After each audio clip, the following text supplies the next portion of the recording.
the Leash 2024 edition.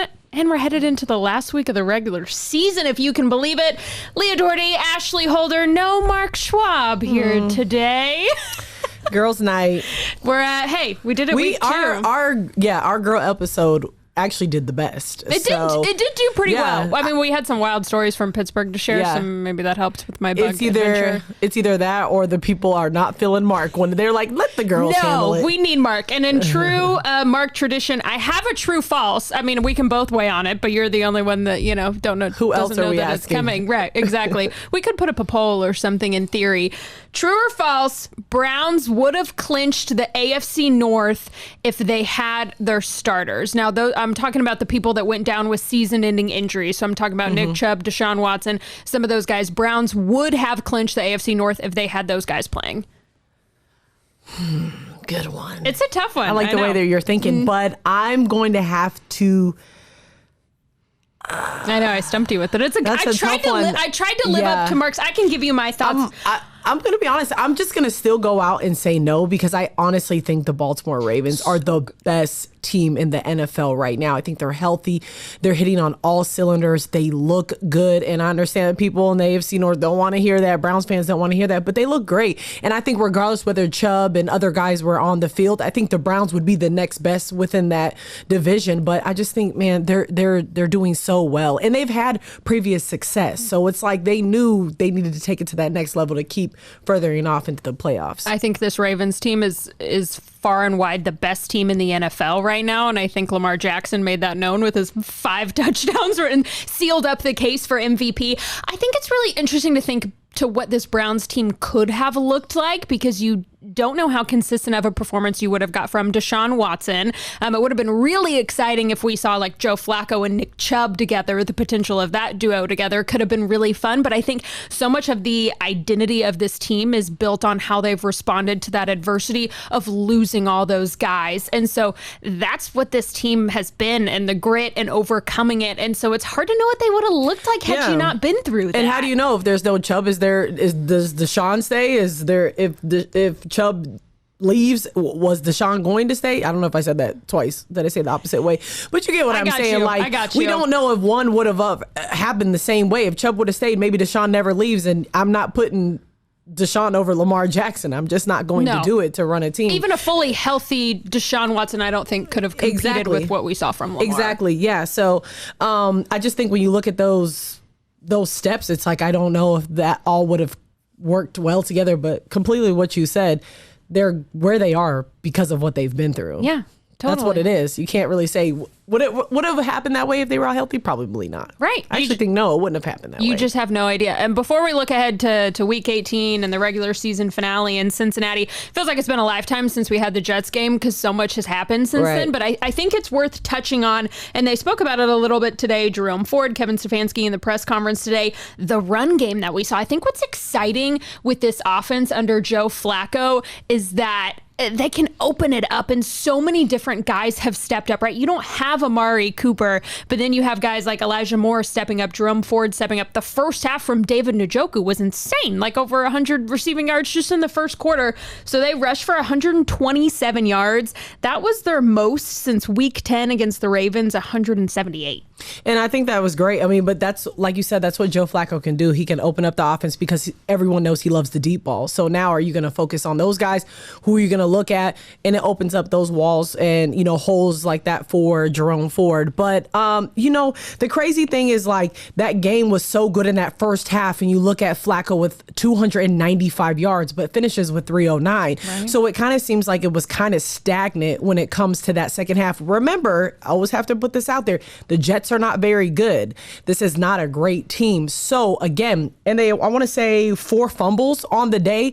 You can't keep turning over the ball, right? Joe Flacco's playing great, but he's got 13 touchdowns and 8 interceptions within 5 games. So how far does that get you against a Baltimore Ravens team? Let's just say the Dolphins, even though they just got beat down, the Bills, the Chiefs, just people who can easily capitalize on those things, unlike playing guys like the 49ers and the Jets and the Bengals, who have nothing to play for. So I just feel like those things down the line, they're really going to have to, stay right and tight on those and figure out how to make those things work for them. Yeah, and to your point, you can't have a stagnant second half like that against any of these teams that you're going to see in the playoffs, right? And Flacco's games where he has 3 picks or, whatever ends up happening, yeah, they've been able to bounce back from that and come back stronger, thankfully, but you can't have performances like that if it's kind of do or die and you're in the playoffs at this point. Yeah, and that's the thing is, can they be like, let me think of the right wording to say this. I mean, can they, I don't even say stagnant, but can they be consistent? That's just simple. Can they be consistent for 4 quarters all the way through? I'm not saying, you have a first half like that, you're going to turn around and double it, and Flacco's going to finish with 567 yards. I'm that's down great. for it. I'm down for it. Well, that would be amazing if it happened. If it happens, I hope it happens in the divisional in Baltimore then. But but it's got to be steady. You know what I mean? We got to still be having production from the offensive side of the ball, and especially defense. The side of the ball as well. So yeah, I'm excited to see especially if some of those guys do come back, especially to the defensive side of the ball, how that looks. Do they throw them back in there? How much do they play? Are they actually really healthy? You know what I mean? Because they don't want to be messing those guys up for next season. So right. Yeah, that's something too. So and it ain't broke yet. Right. So don't fix what's not broken. Looking ahead to Week 18, Cincinnati, right? This game virtually means nothing. Not virtually, it doesn't mean anything. Cincinnati losing to the Chiefs, they're out of playoff contention. Browns now locked in at that 5 seed. So, in your opinion, do you start the starters?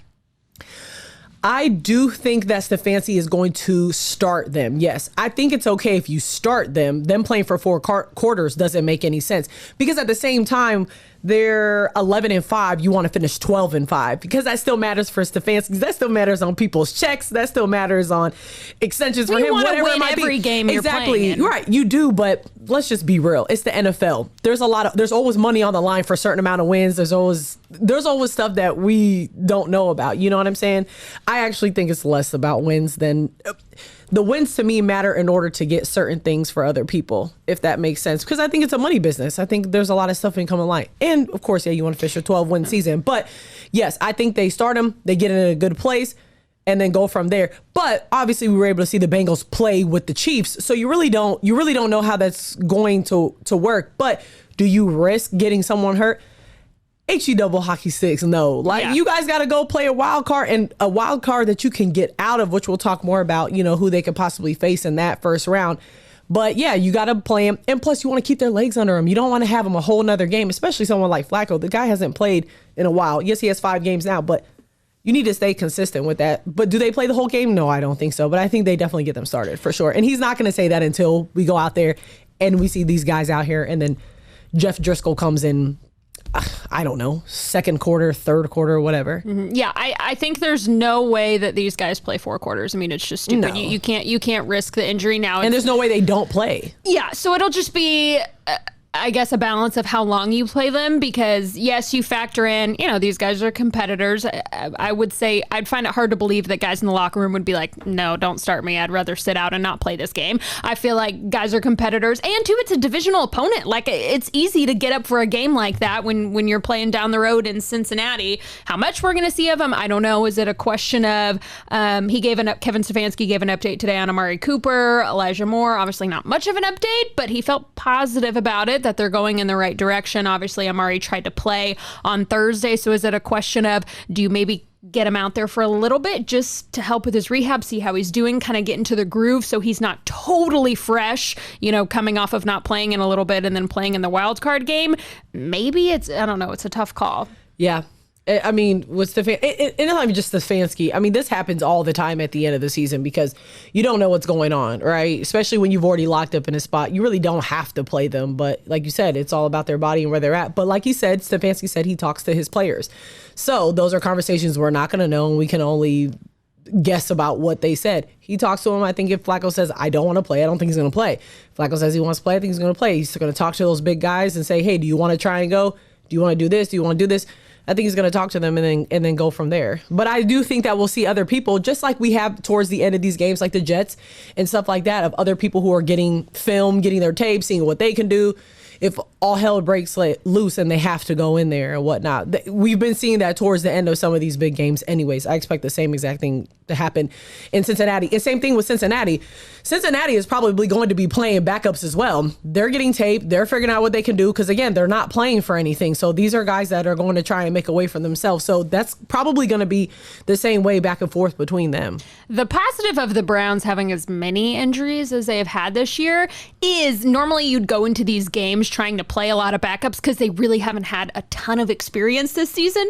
A lot of these guys on the roster have had a lot of experience because so many different people have had to step up with all the different injuries we've seen. And we still have no idea what we're going to see from special teams with Dustin Hopkins, if he's going to come back. Like, we have no idea. That might be a case to where you might try to throw him out there a little bit on Sunday just to get his legs underneath him because he hasn't said played not in likely a little while. that he's probably he did. not. He said not likely. Yeah, he said that after the Jets game. He said it wasn't likely that he would be back out there. I feel like for them, for him and possibly Bajorquez, they may wait till that first round, especially with Dustin.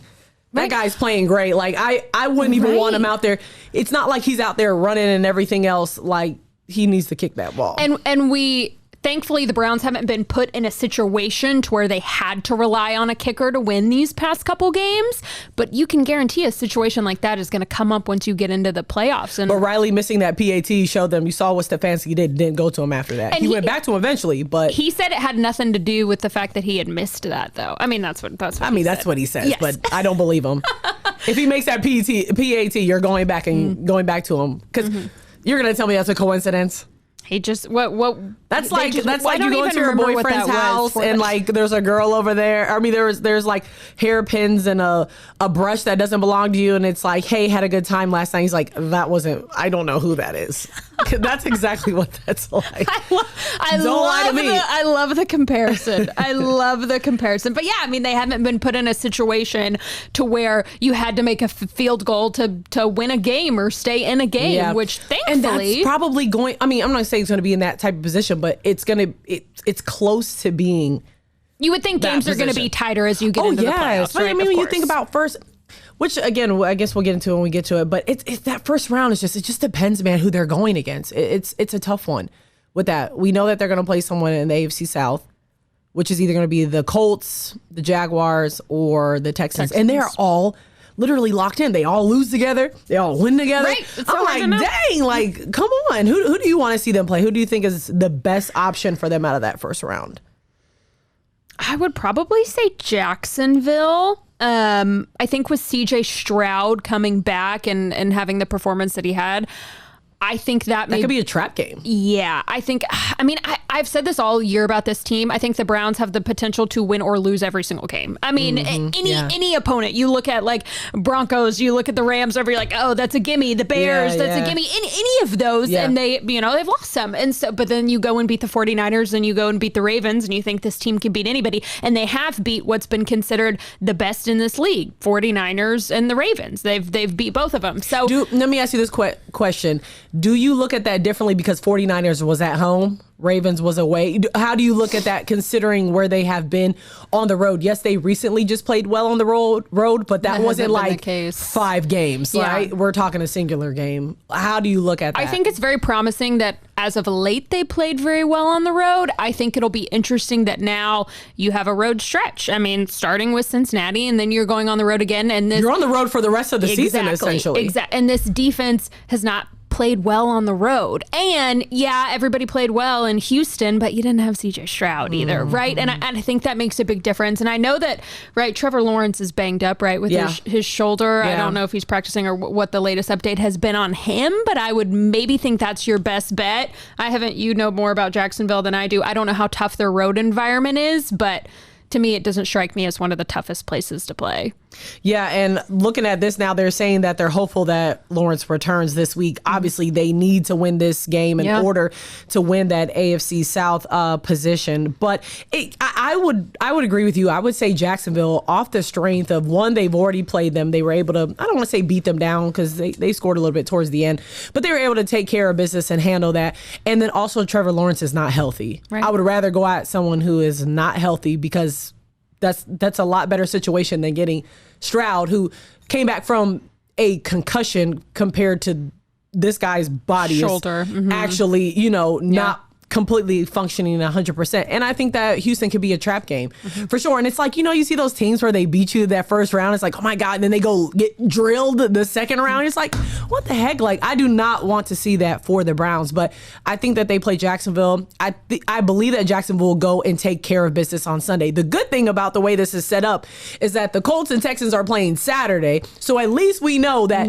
hey, by the end of this, like, if we see where it's going, we're going to know what it is. And I want to put out there, like, most likely we're going to be going. So we need some suggestions if it's Jacksonville if or it's if Houston. it's I mean, Houston. I'd be happy to go down south, go back to Texas. Let us know. We could get like a turkey leg out in Texas, or we could go. We have to like Jacksonville. vlog We gotta our eat crab trip. if we go to Jacksonville. We'll definitely. We're gonna do some vlogging. We gotta vlog it. Yeah. TikToks. I'm just like I want to put that out there because I feel like we should have been doing more of that when we were going on the road. We weren't asking people like their suggestions. Well, we just went to like Pittsburgh and you knew places, so that's the only place you and I went together. And I feel like wherever we go, we're gonna be in the same position. But we should try somewhere new that someone says like, give us one place that you feel like we have to go. It'd be fun. I'd be down to go to Florida. I haven't been to Florida in a We're going to be time. like at the beach and people are going to be like, this is northern Florida. It's freaking 46 degrees. The water's 50 freezing. degrees. Yep. And I just think too, going back to who they might play, like when they played the Colts, golly, the way that game ended. They only won by one. I know, that game was so stressful. That game was so stressful. Kareem Hunt. Right. Last touchdown. So I feel like Jacksonville would be their best bet. I also think that's the most likely scenario is Jacksonville. So I don't know. We'll see. That's the thing that you mentioned too, is like this team that you're so high on and then they could go and get blown out in the first round. You just... Yeah. Well, I want to be extra here and I want to ask you what is your thought on this? So since let's get out a little bit of Browns and let's just talk about the whole picture.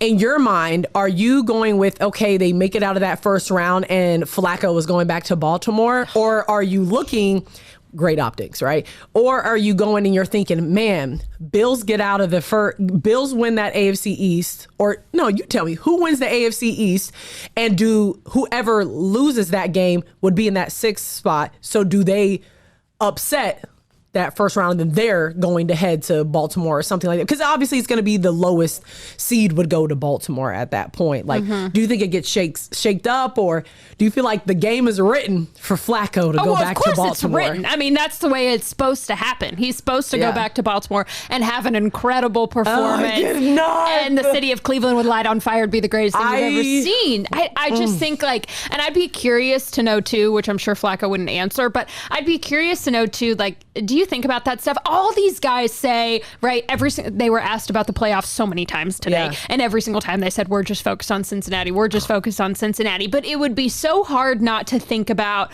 what if. And oh my goodness, could you imagine if I went and played in a playoff game, back in Baltimore? And this is not like a team that you played one season, 2 seasons. This is what you are known for, is playing with the Baltimore Ravens. Oh my God, and with Lamar would and okay, someone asked the question too, if Joe Flacco leads the Browns to a Super Bowl, does he go in the Hall of Fame just based off that? I say yes. And should win NFL Comeback Player of the Year. No. Oh, yeah. But again, I think that's so hard. He should absolutely win that. Some people were saying like Baker Mayfield. I'm like, dude, no. For Comeback Player of the Year? Yeah, they were fucking saying that. I mean, he was like doing between him and DeMar. Well, but and DeMar, even though he hasn't really played, I get the optics of why they want that. And I completely understand that. But I do think if Joe takes him to the divisional round, I think that he's Comeback Player of the Year. Regardless, he's taking them to the playoffs. This wasn't happening if this guy wasn't here, period. No. And that's just the truth and the fact of the matter. That's what it is. You know what I'm saying? So he's got to get that. But man, yeah, I might throw him in the Hall of Fame. I think you should. Dude, if you take Baltimore and you take this team, this team, oh yeah. If you ain't going in the NFL, you going in my Hall of Fame at least. I mean, and even after that, you decide if you want to wrap it up, dude. Because like after that, you ain't. Yeah. I think what's cool about seeing quarterbacks like Joe Flacco playing is that they're playing for fun, right? They're playing because they love the game. This man's won a Super Bowl. He's 38. He doesn't know how much of his career he has left. Maybe he's trying to prove something, but he's got a ring. He's got a Super Bowl MVP. Like, he's had success, right? And the fact that, like, he's just going out there and having fun. His kids are running around wearing jerseys with Flacco 15 on the back. Do they wear Baltimore Ravens Flacco jerseys? Do they split it up? Do they split it up if they go back? I mean, they Who's cutting the check? The Browns. Someone You're representing like, the Browns. Like sew them together. I've seen that. They had one for Steelers Mama and Kelsey. Jets. Yeah, Mama Kelsey had one. But this was way back. This was a while ago, man. This was when it was the guy that got caught with the gun in the club. I can't think about it. He was a receiver for the Jets and he played for the Steelers. Anyways, they had cut his jersey and they put it together. I can't think of his name. No, right I don't now. think there's any way they represent Baltimore. You gotta go. Yeah. You gotta go all Browns. Are you emotionally invested in this team?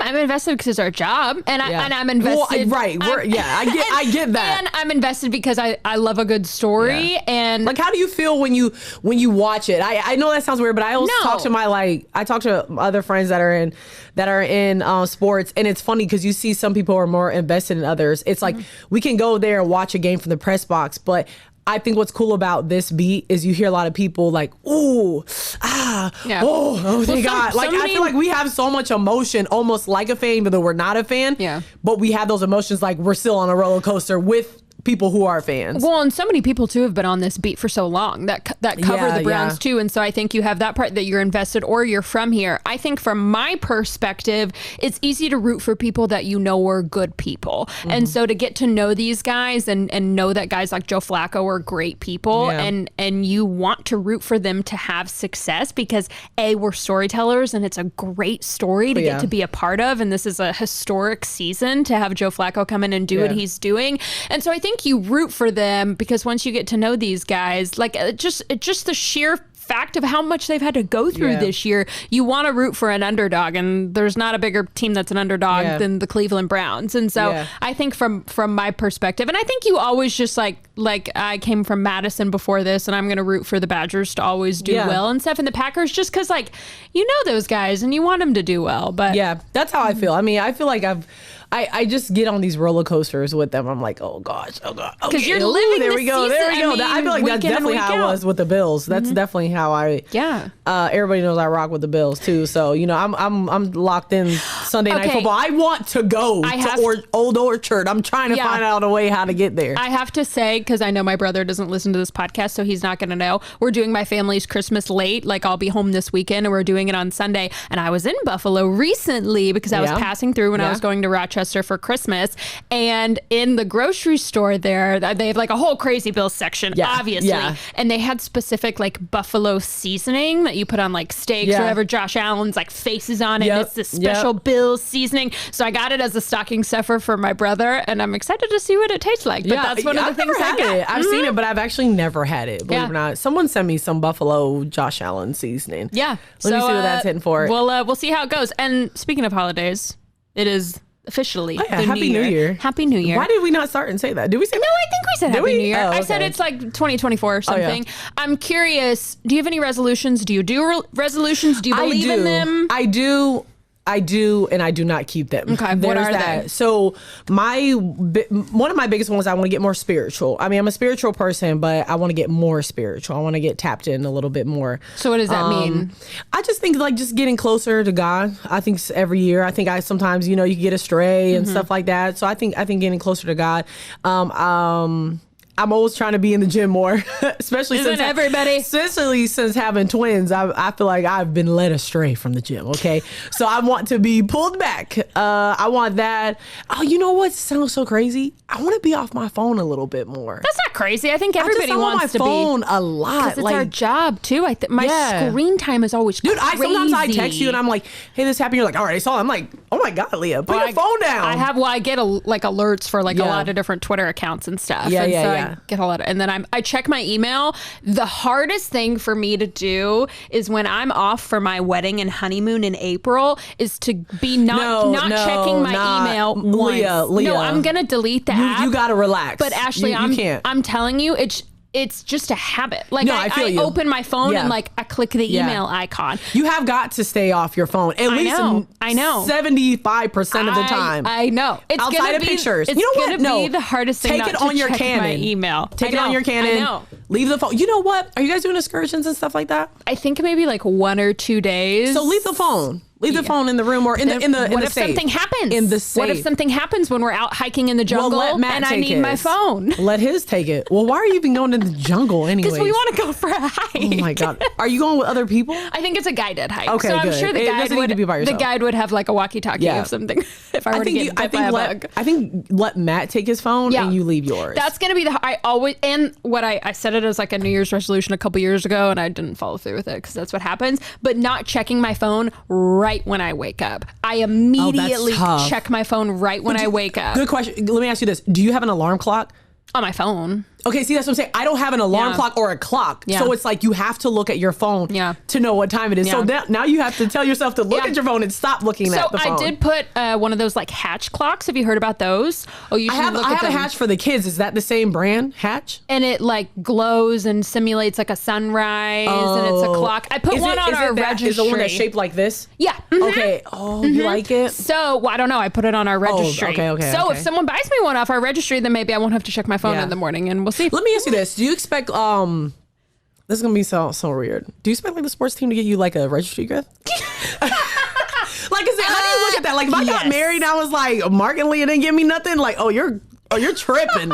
I'm not talking to y'all for the rest of the year. No, that is up to y'all. I'm not going to force you guys. In my opinion, well, you didn't give me the list. I have no registry list. Yeah, exactly. If like I'm not like forcing you guys to come all the way down to Austin and come to the wedding. So I'm not expecting. Well, I wasn't invited to the wedding because someone has to stay back and work, aka you and Mark. Well, it can be Mark. If I invite everybody, then no one's going to be back. Oh, here. And the draft is right there, so we can't go. And I'm getting married NFL draft weekend, so that's up to you guys. You know, if y'all want to do it, we'll get you something. If y'all want to do it, go for it. If you don't, hey. We'll just know that you don't support Matt and I's marriage, and that's fine. That's fine. Well, Matt, I'm gonna get him some class that teach you how to mount TVs. That's what I'm gonna do for Matt. Knows that made me cry. Yeah. You need to learn how to mount one too anyways. Didn't you need one mounted? Shout out to Kevin. Did he do it? Kevin came and mounted all my TVs. What a guy. Shout out to Kevin, and Noelle came and helped him. Noelle Williams, awesome reporter here. Yeah. Kevin, the best probably photog, amongst many other great ones that we have. I'm sure he did it in 5 minutes. Like he's so handy. Oh yeah, he was like nothing. He was Matt and I took 6 hours and cried.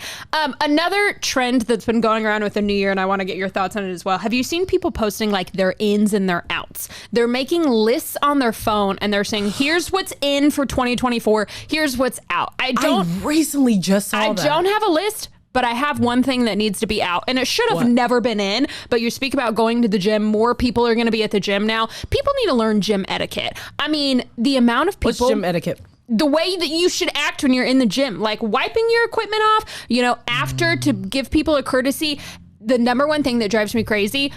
Don't be having phone calls in the middle of the gym. If you do this, Ashley, you need to not. Nothing is more distracting when you're at the gym than someone being on a phone call. It is absurd to me. Okay, but what if they're not talking that loud? No, because the gym that I'm at is small, and like even if I crank up my headphones, I can hear these people talking. It's insane. You're not working out hard enough if you're able to be on a phone call. No, none. So if it's a bigger gym, you can have a phone call. No gym. Don't be. Oh man, I've taken some phone calls. I'm not gonna lie. Step out if you have to make a phone call. The only time that I will excuse it and be on a phone call if someone calls me and I have to is if I'm the only person in the gym. It is so distracting. And then this gym that I go to, there was a group of like 3 guys that came in one time. There's already music playing in the gym. There's a group of like 3 guys that came in, brought their own speaker. Oh no, that would be annoying. Blaring their own music, and they're like taking mirror pics. I'm like, I'm gonna freak. Gonna freak. No, it drives me crazy. We need to be done with it. It's gym etiquette. Don't be on your phone in the middle of it. You know what? It's like before. Sorry, last thing I'll say. Mm-hmm. It's like before you take off on an airplane and people are sitting there having a phone call. It's the same thing to where I'm like, can you just text? You do that too, don't you? Mm-hmm. Oh my gosh. Okay, but I get off when we're leaving, like we're taking off. I'm like, yeah, I gotta go. Why can't you send a text and just say I'm at the gym? I'll talk to you later. I'm on a flight. I'll talk to you later. Leah, do I not rather call you before I text you? You do. I hate texting. If anyone that really knows me, I hate it. I will call you. Send a voice memo to me. I'd rather call you. If I send a voice memo, it's still going to take you as long to respond when I could just call you. We could say, Ashley, XYZ, and then I got the answer, and then I hang up. I'm okay, and that's fine if it's that short. If you need an answer ASAP and you need to call someone, and it's a quick, I'm talking... But now when I'm like, hey, what's up? I'm talking minute-less phone call, That's okay. Yeah. These people, there was one guy that was on the stair stepper and he took a phone call, did a phone call. Then the phone call ended. That's fancy. That's what I can't even talk on the stairs. That's what I'm saying. Like, you're clearly not working out very hard if you can have a whole phone call on while you're at the gym. I'm not gonna lie. I talked for 2 hours on a or like about an hour on a not 2 hours, hour on a elliptical before. You're probably getting dirty looks at the gym and you just don't even know. I probably am. Because I intentionally give dirty looks. And I get it from my grandma because when she would get mad at, like, if we're driving in the car with my grandma and someone cuts us off or does something mean, she'll always say, like, pull up next to him. I'm going to give him a dirty look. And that's what I do. And that's what I do at the gym. I'm just going to look at you so you know I'm annoyed by what you're doing. It hasn't worked yet, though. Everybody stays on the phone call. Okay. Yeah. They're doing like me. I'm like, okay. Well, anyways, girl, let me tell you what happened. It drives me crazy. It's like the people at grocery stores that like have phone calls like on speakerphone. That's crazy. You should never be on speakerphone. Yeah, no, the speaker is tough. I'll be on speaker if it's just me around or in the car, or like if I'm outside and no one's really super close, because it's kind of hard. Right. Or if I'm like switching a headphone or something, but I definitely can't. I was in Walmart and I was like trying some clothes on, and honey, Walmart got some fashion. Let me tell you. They do have good clothes. I went and got a cardigan there, and I was trying it on. I wanted like this big oversized one. Anyways, we'll have to get on back on. We're already off topic from Browns. So, and I like had it on for a second, but no one was in there. And then I was like, okay, let me take it off. But like, you know, you're trying to try your shirt on and let me try the cardigan on or whatever, stuff like that. But outside of that, okay, I'm like, okay, I got about 3 minutes to get this done. Yeah. So do you have something that is in or out for this year? Okay, I know it sounds crazy, but out is toxic relationships. Well, that should have been out I know. Forever ago. It was completely in. Should have been out. Life. This should have been out forever ago. I know. It sounds so crazy, but toxic relationships, I tend to date these guys who are very toxic for me. Why do you think that is? I don't know, because I think I like the bad boy or so. I don't know what it is, but I feel like toxic relationships have to be out. And I really, this one is kind of an in or out thing. I have to, can it be in or out? Yeah, whatever you want to make it. No, I'm saying can it be both? Yeah, it's your list. I got to slow down on the soda. Okay. I love Pepsi, as you see. Yeah. You know, I'm always having a Pepsi. I got to slow down on the soda. And I think I got to slow down on the Dunkin' Donuts. Shout out to Dunkin'. Dunkin's so good. Joe Flacco went. He loves Dunkin'. In Brooklyn. I would have been like, oh, and did he have a fleece on that day? I love Joey and his Joey Flacco and his I haven't been to fleece. that one. I don't know if they have a drive-thru or not. But if they do have a drive-thru, the fact that he was like, I'll go in. I'll go inside. Like, I don't care. We should go investigate. We should drive by there. Yeah, like, he's great. That's amazing. And I think that's why people like him so much, is that he's such a likable, like, he comes across like a normal guy. He's not a normal guy, obviously. He's an incredible football player. Yeah. But to just be like, I'll just go to Dunkin' on Friday. But you know what's interesting? Because these quarterbacks, they're shaped very weird. Not weird. Sorry, I'm not saying it like that. But they're shaped of like they can look like a normal guy in regular clothes compared to if you're going to get like a D lineman or you're looking at Dalvin Tomlinson. When he's in regular clothes, he's like, he's a huge guy. So it's kind of like easier to be like, dang, that guy has to be a football player, you know, or like Zadarius or Ogbo, and you know, just Miles Garrett. Miles, like, we're not going to say this guy's an electrician. Like, there's 9 times so out of 10. many quarterbacks that if you just saw them walking on the street, Hopkins does not look like a kicker. And if you had no idea who they are, like, you would think they're a normal guy. Like, that's my favorite game to play. Like, Aaron Rodgers, you would think is like a total normal guy. Joe Flacco. Josh Allen's pretty big. He is tall. But he still looks like he would be the most that would probably look like he could play football. But if you put him in regular clothes, looks normal too. And then you look at all these kickers, punters, snappers, like, you know, all of them. They just like. You look, not saying you look regular, but when you get to, like, I guess you want to look at the O line and the D line, this is where you can start telling, you know, you see Jerome, you're not going to be like, Jerome Ford's an NFL running back. Or like, you know, any NBA player. They'd never look like a normal person. No, especially if they're tall. They're all really tall. They're NBA players. Well, you got some that are short. You think if you see Russell Westbrook, you think he would think out in regular clothes he's an NBA player? No way. I think you're an athlete. Or what's the one for the Hawks? Trey Young. Trey Young? No way. No way you would think that he's a basketball player. He's a point guard, so I think he's a point guard. Yeah, he's pretty small. But we can see, like, the height and the weight, the build, that's where it is. But yeah, Joe, you see him out, you're thinking like, this is dad. This is dad. AKA Kirk Cousins. He's like, they call him the Colts guy or whatever. Which is funny because Kirk was so cool when they put the chains on him. He was like, he transformed like to a different guy. Leading the chant with his son, and they both had their shirt off and were doing the little. You didn't see it? No, I have to see it. Stop. I have to show this to you, and then we'll wrap this up. When was this? Literally last night for Sunday Night Football. Oh, no. I definitely didn't see it. Kirk Cousins and his son. Let's see. I definitely did not see that. What do you think about that Cowboys call? Actually, and I'm a Cowboys fan. Oh, yeah. I forgot about that. Oh, you were hurt. Oh, you're happy. No, you're happy. Sorry, you're happy. They won, happy. but nobody wants to win like that. Okay, here you go. It's he and his son. What is it? The skull chant or whatever they call it? Aren't they so cute? Yeah, they're doing that. Oh, that's hilarious. They're so sweet. He's so ready, too. His son's got the muscles. Oh, that is too cute. Like father, like cute. Son. But yeah, last thing I'll say about the Cowboys game. I mean, I heard that crew got demoted anyways, so that tells you everything you need to know that they obviously messed up. The guy, the Lions player, what was his last name? I'm seeing it, but I can't think of it. I can't think when of they it. had his face all over everywhere. He said, he was like, I did what coach told me to do. I went and reported. Yeah. And they were super emotional after that game. Rightfully so. They got robbed. And that game had big implications for the Lions. It's it sucks. I'm happy the Cowboys won, but it sucks how it happens. It never feels good like that. Who's your Super Bowl pick? Or matchup? Who do I think is going to win? No, matchup. Oh, gosh. That's too far to go right now.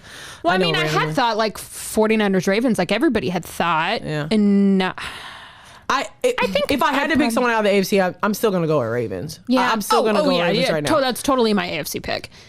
NFC, I don't know. Who do you have? I would probably still said 49ers Ravens, but I would also love to see just being funny, I would love to see Lions Browns. Wouldn't that be crazy? Yeah, I just think that would be hilarious. I saw someone put that on. I was like that. Oh my gosh. I am rooting for this team because we need to go to Vegas. You ask if we're personally invested. Ashley is, because Ashley wants to go to Vegas. Absolutely. I want to go to Vegas. Tailgate on the road, baby. Fifth quarter on the road. Me and Leah are going crazy. Well, Mark, we miss you. This is what happens when we Mark don't even is talk not about football here with us. I can't even get and our I bet it's going to be like 10 million views on this one just because. Mark is probably glad he's not here for the whole New Year's Eve conversation that we just completely got off script for. All right, everybody. Happy 2024. Happy New Year. Anything else? I think that's it. We'll see you guys next drink week. More water. Maybe we'll see you. Well, I'm off on Monday, so it'll be you. It'll be you and Mark. You have fun. I got a wedding in Austin. All right. Goodbye, everybody. See ya.